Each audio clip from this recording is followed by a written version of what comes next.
বর্তমান সময়ে শাপলা বিল এবং পদ্ম বিল কিন্তু অনেক বেশি ভাইরাল, তবে সেই জায়গাগুলো কিন্তু অনেক বেশি দূরে আমার বাসা থেকে, যেখানে যাওয়া আমার একদমই পসিবল না। তাই আজকে চলে গিয়েছিলাম শাপলা পুকুরে। হ্যালো এভরিওয়ান, আসসালামু আলাইকুম। আপনারা সবাই কেমন আছেন? আশা করছি আপনারা সবাই ভালো আছেন। আলহামদুলিল্লাহ, আমিও ভালো আছি। একদম সকাল সকাল বের হয়ে গিয়েছিলাম শাপলা পুকুরের উদ্দেশ্যে।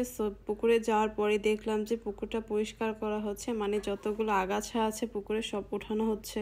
সেই সাথে কিন্তু শাপলা গাছও উঠানো হচ্ছে, মানে শাপলা ফুলের যে গাছটা আছে সেগুলো উঠে ফেলা হচ্ছে। দেন কাকাকে বলার পর আমাদের বেশ কিছু ফুল উঠিয়ে দেয়, আর আমরা এখান থেকে গিয়ে ফুলগুলো নিয়ে যাচ্ছিলাম। আর এই জায়গাটা কিন্তু আমার বাসার পাশে, আর আমার বাসার পাশে অনেকগুলো পুকুর আছে। ম্যাক্সিমাম পুকুরে কিন্তু ভরপুর শাপলা আছে, তাই আর দূরের শাপলা বিলে আমরা যাইনি। যাই হোক, সো আমরা এখান থেকে বেশ কিছু পরিমাণে শাপলা নিয়ে নিয়েছি। শাপলা ফুলের নিচের অংশটা আমরা ভেঙে নিয়েছিলাম, যেহেতু অনেক বেশি বড় ছিল। আর এই নিচের অংশটা কিন্তু খাওয়া যায়। আপনারা কে কে খেয়েছেন অবশ্যই আমাকে জানাবেন। আমি তো অনেকবারই খেয়েছি, অনেক বেশি মজা লাগে এই জিনিসটা। তো আমরা ফার্স্টে একটা পুকুরে চলে এসেছিলাম, আর এই পুকুরটা যেহেতু পরিষ্কার করা হচ্ছে, এখানে তেমন শাপলা ফুল ছিল না, অর্ধেক একদম উঠিয়ে ফেলা হয়েছে। তাই আমরা ডিসাইড করলাম আরো যে পুকুর আছে সেখানে যাব। তো মাঝখানে আরেকটা পুকুর আছে, সেই পুকুরে দেখলাম যে এবার একটাও ফুল আসেনি। দেন গিয়ে আমরা আরেকটা পাশ দিয়ে চলে যাচ্ছিলাম। আর এখানে এসে ছোটবেলার কথা মনে পড়ে গেল। এই পুকুরে আমরা অনেক গোসল করেছি ছোটবেলায়। যাই হোক, তারপর চলে আসলাম মেইন পুকুরে, যেটা একদম পুরা পুকুর ভর্তি শাপলা ফুল থাকে সবসময়ই। প্রত্যেক বছরই এখানে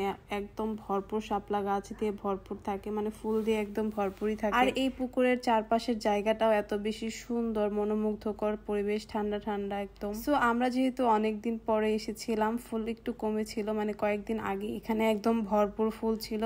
বৃষ্টির সাথে সাথে গাছগুলো একটু উপরের দিকে উঠে গেছে, যার কারণে ফুলের পরিমাণটা একটু কমে গেছে। তারপরেও অনেক বেশি ফুল ছিল, মানে দেখতে অনেক বেশি ভালো লাগতেছিল। যদি আমরা আগে থেকেই ফুল উঠিয়ে ফেলেছিলাম, যার কারণে এখান থেকে আর আমরা ফুল উঠাইনি, শুধু ভিডিও নিচ্ছিলাম আর ছবি তুলতেছিলাম। আপনারা চাইলে আমি এই পুকুরটার লোকেশন আপনাদের দিতে পারি, তবে এখন কিন্তু সেরকম এত ফুল নেই, কম অনেকটা।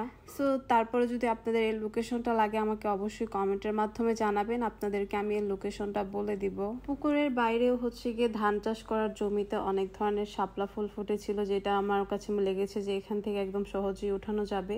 তারপরেও আমরা এখান থেকে উঠাইনি, যেহেতু আমাদের কাছে অনেকগুলো ফুল ছিল, এত ফুল উঠিয়ে আর কি হবে।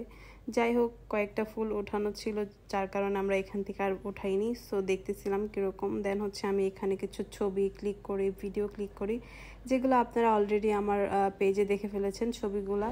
সো দেন এখানে কিছু ভিডিও ক্লিক করার পর দেন আমরা বাসার দিকে রওনা দিয়ে ফেলেছিলাম। সো আপনারা কি কোন জায়গা থেকে, কি কোন জেলা থেকে আমাদের ভিডিওগুলো দেখতেছেন অবশ্যই কিন্তু আমাকে কমেন্টের মাধ্যমে জানাতে একদমই ভুলবেন না। এছাড়া আজকের এই ভিডিওটা আপনাদের কেমন লেগেছে সেটাও জানাবেন। আর শাপলা ফুল কিন্তু একদম সকালবেলা ফুটে, যার কারণে কিন্তু আমরা একদম সকাল 6টার দিকে বের হয়েছিলাম। এখন প্রায় 7টার দিকে বাসার দিকে চলে যাচ্ছিলাম। ফুলগুলো কিন্তু বেশ ফোটা অবস্থায় ছিল। দেন গিয়ে একটু পরে কিন্তু এই ফুলগুলো একদম আগের মতন হয়ে যাবে, মানে কলি হয়ে যাবে। সো আপনারা যদি আসতে চান অবশ্যই সকাল করে আসবেন। সবাই ভালো থাকবেন, সুস্থ থাকবেন। আল্লাহ হাফেজ।